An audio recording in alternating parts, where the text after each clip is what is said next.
Okay, everybody. Today we want to take a look at how to configure multi-area OSPF, both versions 2 for IPv4 and version 3 for IPv6. If you can open up the packet tracer 6236, take a look at that for a second. And the first thing you'll notice is that the colors are all off. So the main thing they want us to know is that all of the serial interfaces for all three routers and also the Ethernet interface for router 2, they're all part of area 0, yellow.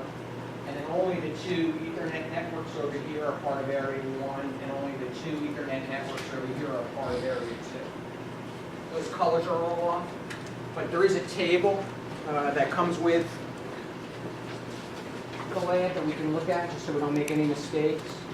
And you'll see that right there they identify which interface is in which table, which area. Okay? If you can refer to the handout that I provided to you, that'll make things make a little more sense out of it all. And what we're going to do first is go into router 1, and we're just going to configure that the standard way that we already know how to do from previous classes.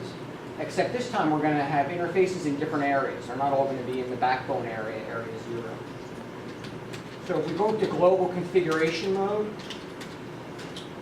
and then we're going to actually initiate the OSPF process by saying router OSPF, and the lab stipulates that we need to use a process ID of 1. That's completely random.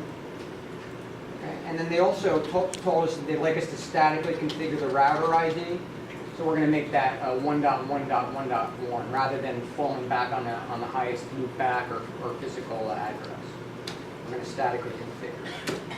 Okay, and so now we're actually going to issue our network commands, which we're used to doing.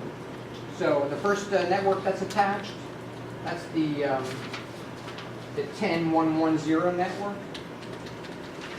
And so that's going to have a wildcard mask of 0.0.0.255. And so that's going to go into area 2. That's new for us. We usually put everything into area 0. I'm sorry, area 1, not area 2. Okay. So we're actually adding this interface right here into the OSPF process as part of area 1. And I think if you just wait a second, you'll see an adjacency pop up because there's another OSPF router out in this cloud area of area 1. So there's an adjacency to 9999. And then we're use your up arrow. We're just going to also add 10.1.2.0 to area 1. And again, another adjacency is going to come up with another router out in the cloud, I think. There we go, 5555. And then the only thing we have to do is add the serial link. Serial link. So that's the 192.168.10 network. And except that has a wildcard mask of 0.0.0.3 because it's the 252/30 252 subnet mask. And that goes into area 0. That's part of the backbone area. Okay? So we're done with that router. Now, if we take a look at router 2, I'm going to show you a little trick. They just briefly mention it somewhere in the Academy content. I'm not sure exactly where I've seen it, but I wanted to make sure that you got to see it. And so we still have to turn on our OSPF routing process with the router OSPF1 command. Okay, and we still have to set our router ID. For this one, it's 2.2.2.2. However, this time we're going to add, since all the interfaces on router 2 are a part of area 0, we can do it all with one command. We can just say network 0.0.0.0 and wildcard mask 255, 255, 255, 255. And that will add all interfaces of that router into area 0, which is really cool, okay? And then lastly, we're going to go to router 3. And we have to start our router OSPF process ID 1. And we're going to set our router ID to be 3333. And this time I'm just going to show you a third way, which is rather than adding the network address with a wildcard mask or the old networks with the wildcard mask and all that, you can actually add the actual interface address.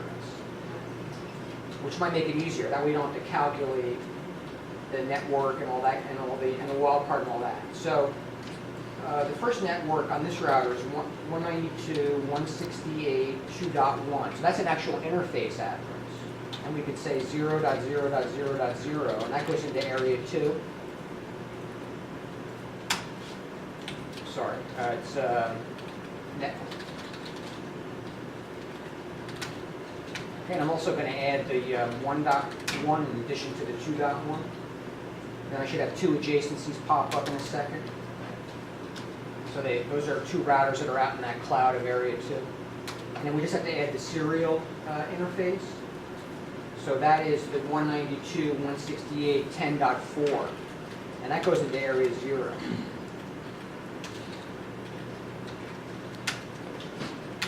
And so again, an adjacency will come up with router 2 in a second. And so we're done with that lab.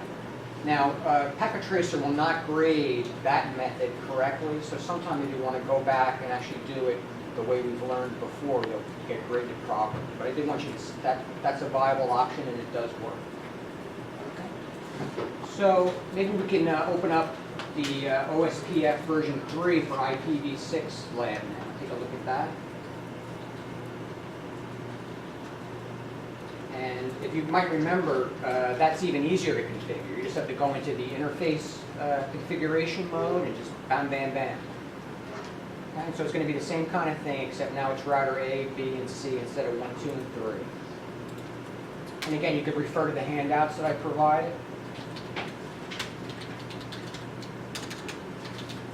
And so since we're using IPv6, we need to turn on that IPv6 routing process with the IPv6 unicast routing command.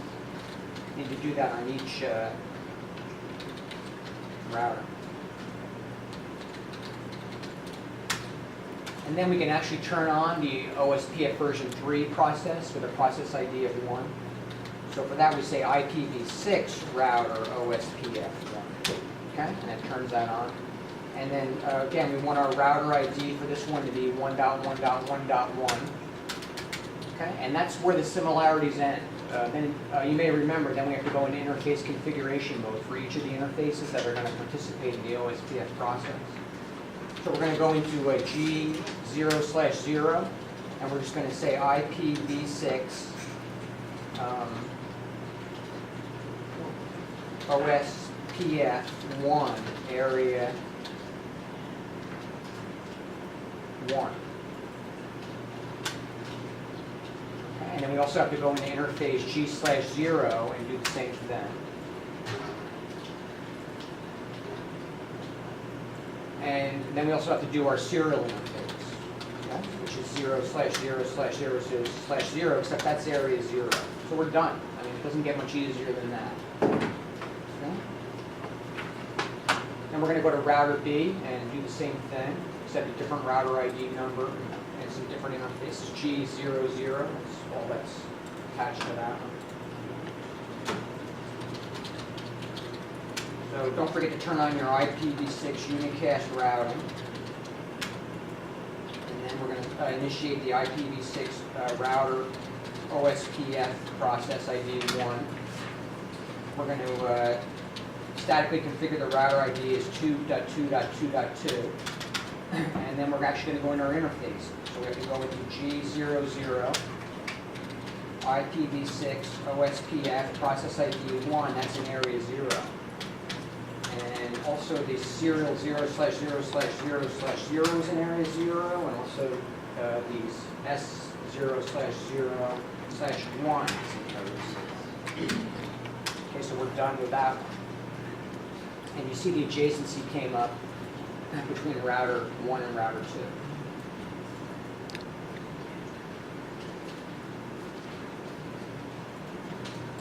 All right, then we're going to go to RC, do that one.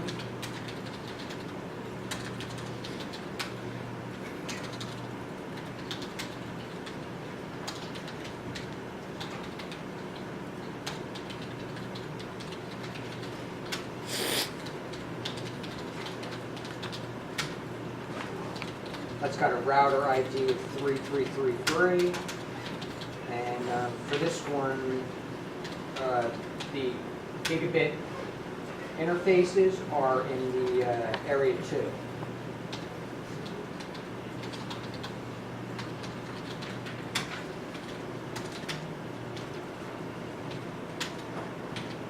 And it's serial 001.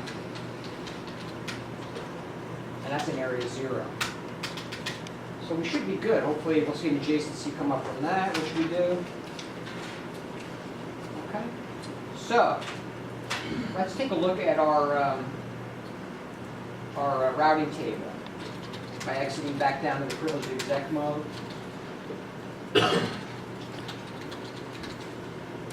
Show IPv6 route. And so here's the entries that they were talking about last week in the module, OI. So those are called OSPF inter-area routes. And so you'll see that router C knows about these 2 routes way over here in area 1. Let's also take a look at router A's routing table also.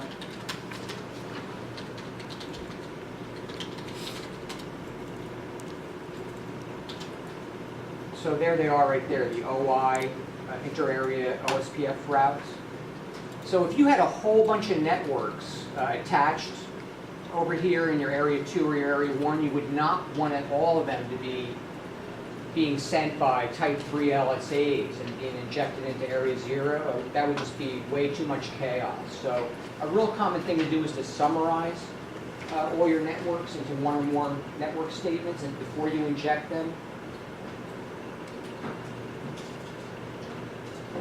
So if you want to